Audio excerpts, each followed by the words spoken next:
ତେଣୁକରି ଆମ ପାଇଁ ସତର୍କ ସୂଚନା। ଯାହା କିଛି ଭୁଲ କରିବା ପୂର୍ବରୁ ଟିକେ ଭାବିଦେବା, ବାବା କାଳେ ଆମକୁ ଦେଖୁନାହାନ୍ତି ତ।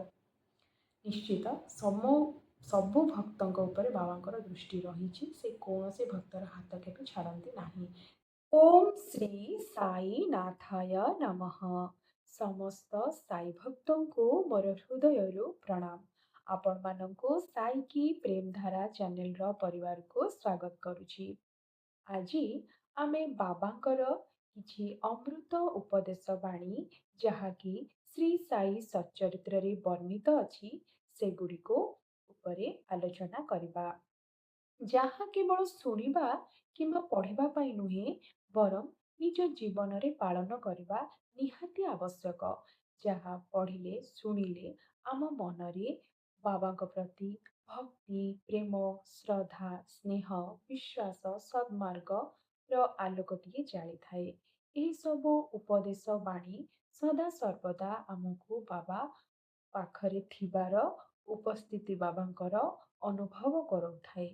ଆମ ଜୀବନକୁ ଅତି ସରଳ ସହଜ କରିଥାଏ। ଯଦି ଏସବୁ କଥା ଆମେ ନିତିଦିନ ଆମ ଜୀବନରେ ପାଳନ କରିବା, ତାହେଲେ ବୋଧେ ଲାଗୁଛି ପୁରା ସଂସାରଟି ଆମକୁ ସାଇମୟ ହିଁ ଲାଗିବ। ବାବାଙ୍କୁ ସବୁ ସମୟରେ ଆମେ ପାଇବା। ଏବେ ଆସନ୍ତୁ ବାବାଙ୍କର ସେ ଅମୃତ ଉପଦେଶ ବାଣୀ, ଯାହା ସବୁ ଶ୍ରୀ ସାଇ ସଚ୍ଚରିତ୍ରରେ ବର୍ଣ୍ଣିତ ଅଛି, ସେସବୁ ଉପରେ ଦୃଷ୍ଟି ପକାଇବା।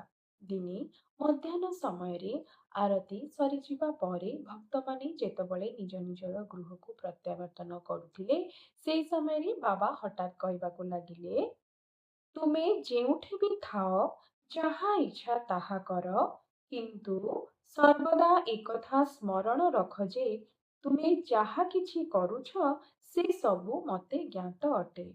ତେଣୁକରି ଆମ ପାଇଁ ସତର୍କ ସୂଚନା।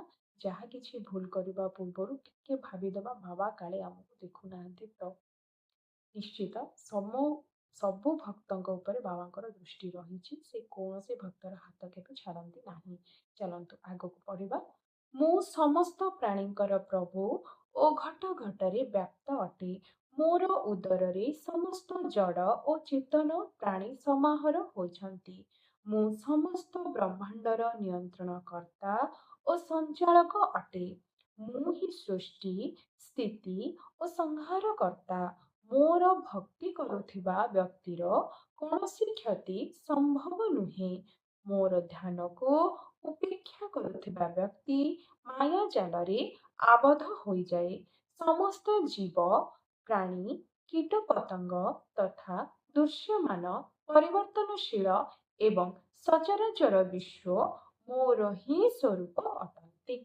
ତାପରେ ଏଠାରେ ବର୍ଣ୍ଣିତ ଅଛି, ଆଳସ୍ୟ, ନିଦ୍ରା, ମନର ଚଞ୍ଚଳତା ଆଦି ଇନ୍ଦ୍ରିୟାସକ୍ତି ବିଷୟ ଗୁଡ଼ିକରୁ ଦୂରରେ ରହି ଏକାଗ୍ରଚିତ୍ତ ହୋଇ ବାବାଙ୍କର ଲୀଳା ସମୂହ ପ୍ରତି ଧ୍ୟାନ କେନ୍ଦ୍ରିତ କରନ୍ତୁ। ବାବା ଏଠାରେ ଆମକୁ କହୁଛନ୍ତି, ଯେଉଁ ଭକ୍ତ ମୋତେ ଶ୍ରଦ୍ଧାର ସହ କେବଳ ଗୋଟିଏ ପତ୍ର, ଫୁଲ, ଫଳ କିମ୍ବା ଜଳ ଅର୍ପଣ କରେ, ମୁଁ ତାହାକୁ ଆନନ୍ଦର ସହିତ ଗ୍ରହଣ କରିଥାଏ। ପୁଣି କହୁଛନ୍ତି, ଯିଏ ମୋତେ ଯେଉଁପରି ଭାବରେ ମନେ କରେ, ମୁଁ ତାକୁ ସେହି ପ୍ରକାର ସ୍ୱୀକାର କରେ। ଅର୍ଥାତ୍ ମୋତେ ପାଇବା ଅତି ସହଜ ଓ ସରଳ। ଯାହା ଆମେ ଲାଷ୍ଟ ଭିଡ଼ିଓରେ ଆଲୋଚନା କରିଥିଲେ କି ବାବା କିପରି ଭାଗଜୀ ସିନ୍ଧୁଙ୍କୁ ଏତେ ସ୍ନେହ, ଶ୍ରଦ୍ଧା, ପ୍ରେମ ଦେଇ ତାଙ୍କ ପାଖରେ ରଖିଥିଲେ। ତାଙ୍କର ଶରୀରରୁ ଏପରି ଅବସ୍ଥା ସତ୍ତ୍ୱେ ମଧ୍ୟ ବାବା ତାଙ୍କ ପାଖରୁ ତାଙ୍କୁ ଗୋଟେ ମୁହୂର୍ତ୍ତ ବି ଅଲଗା କରିନଥିଲେ। ଏବେ ଚାଲନ୍ତୁ ଆଗକୁ ପଢ଼ିବା। ବାବା ପୁଣି କ'ଣ କହିଛନ୍ତି?